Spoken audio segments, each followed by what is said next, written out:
everybody, and welcome back to Windy Off-Grid Ways. Oh no, G-Bear's Off-Grid Ways. But it's windy too. Yeah, winds are kicking up again. Been going most of the day, and I've done a few things around the compound, but certain things you can't do when the winds are blowing, so was limited. One of the things I did was I found a light fixture in the shipping container that was in storage, and I put an LED bulb up there. And if I flip this light switch, we have light. Ta-da! It's only a 40 watt capacity, or 40 watt lighting, so it only uses like a couple of watts. But I do have light in here.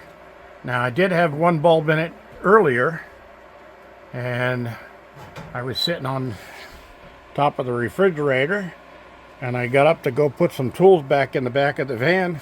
I hit my head on the bulb and broke the bulb off. So, I'll be looking for a very low profile LED light in the future. There's a couple of swap meets type things around. I'm going to go check those out, see what they got laying around. I was going to get multiple bulbs so I could point them in different directions, but I noticed that with just that one bulb, it lights up this whole area. So I took some measurements today to start building the cabinets along that side, and I'll be getting going on that maybe even tomorrow, I don't know. We'll see how the weather is. It gets pretty hot inside the shipping containers and the shops working on the days when it's 100 degrees out. And I was in there earlier. I'm going to go see if I left the fan running. I think I did. And I'll have to come and shut all this stuff off and close things up. Yeah, got the box fan hung up over there. And it's sucking the hot air out of the container and blowing it out the door here. So it does a good job of keeping it a lot cooler inside of here when I'm working. But then I got one of the boards that I'm going to be using for the sides and face of the cabinets and the drawer faces and that stuff.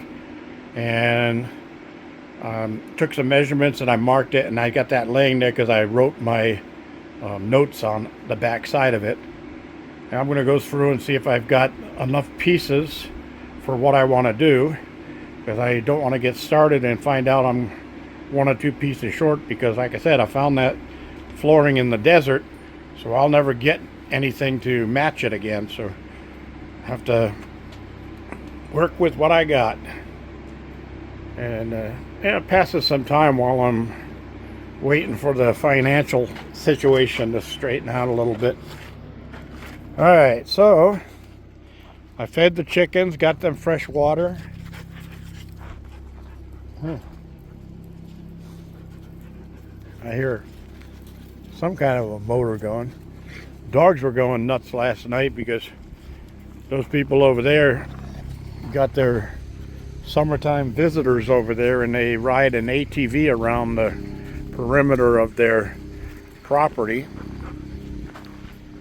If it is theirs. Oh, there's what I'm hearing. It's a helicopter up right there. Right up there.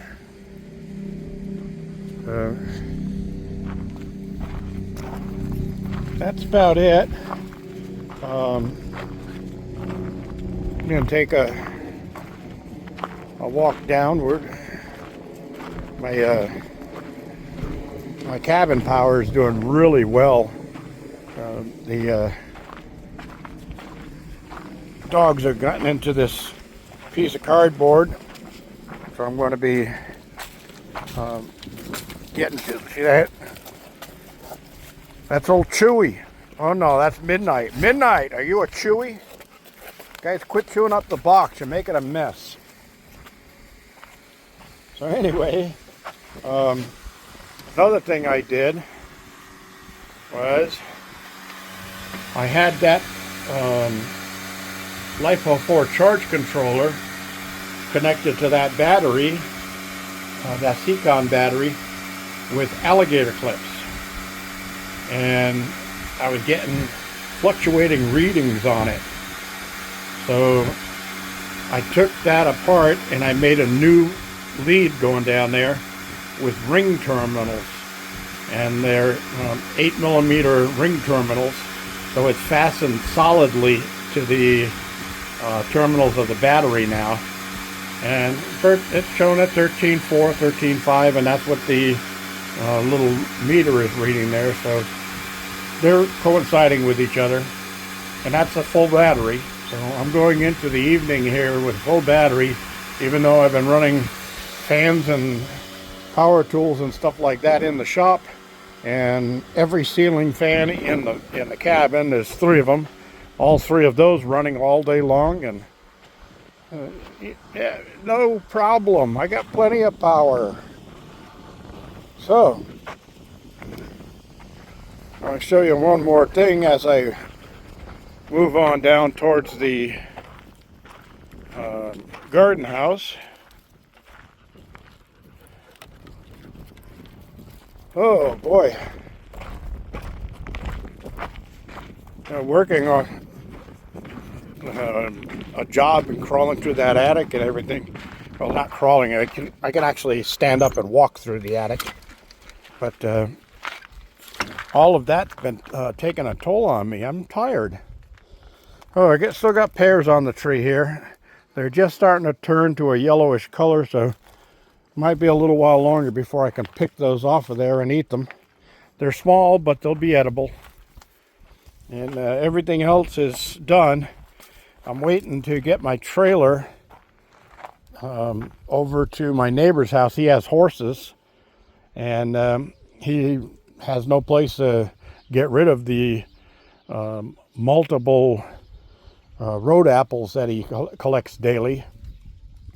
So I told him I'll put my trailer up there and he can just load it up when it's full up to the height of the sides of the trailer.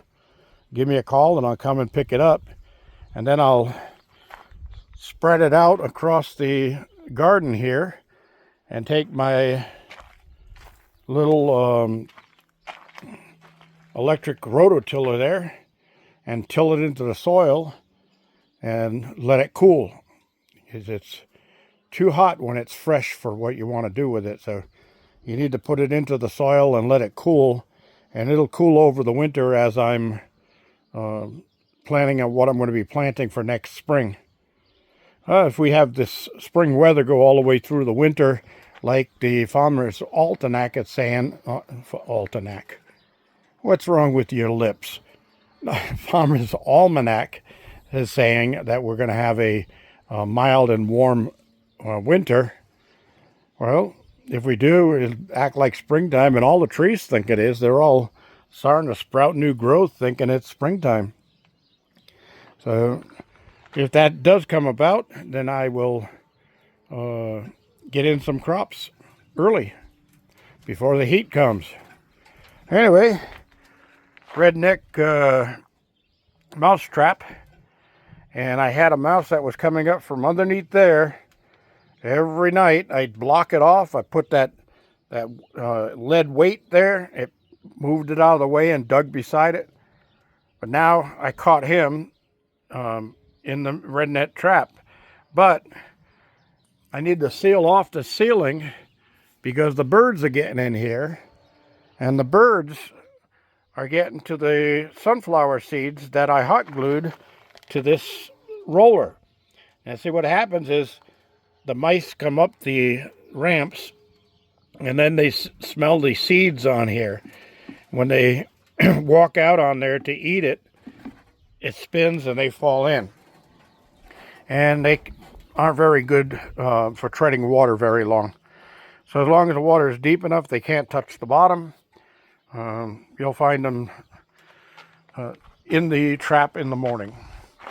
So I see I got something that tunneled over there. That's probably what tunneled under and came up over here. So got to do some cleanup around here, get things ready. But I can't put up tarp with the winds blowing, and that tarp up there broke loose on this corner and blew over that way. So I've got to get that one fixed up. That's one of the tasks on my things to do list. Then I got this big hole in here in the screen there, and on the side there, from when all of this stuff fell over, the pipe that came through the screen right there just tore the screen out. I've got to get all that patched up because the critters are getting in through that stuff. And the wild birds, they're all over at the chicken coop right now. They enjoy it. They get into this garden at night, and they all get into the trees and sleep comfortably because the other predators can't get in there after them. Amazing. I think I've got more wild birds than any of my neighbors. Ever since I put the little bird houses all around the property and bird feeders, the bird population here has exploded. All right, well, that's about all I have, so I'm going to call this one a print, go in and upload it, and get ready to make my supper. I'm a little on the hungry side. I had my brunch early, went into town, checked mail, and then came back and took a quick nap. And then I got out here and did all this little tasks and chores. Thanks for joining me, everybody. Pears signing off.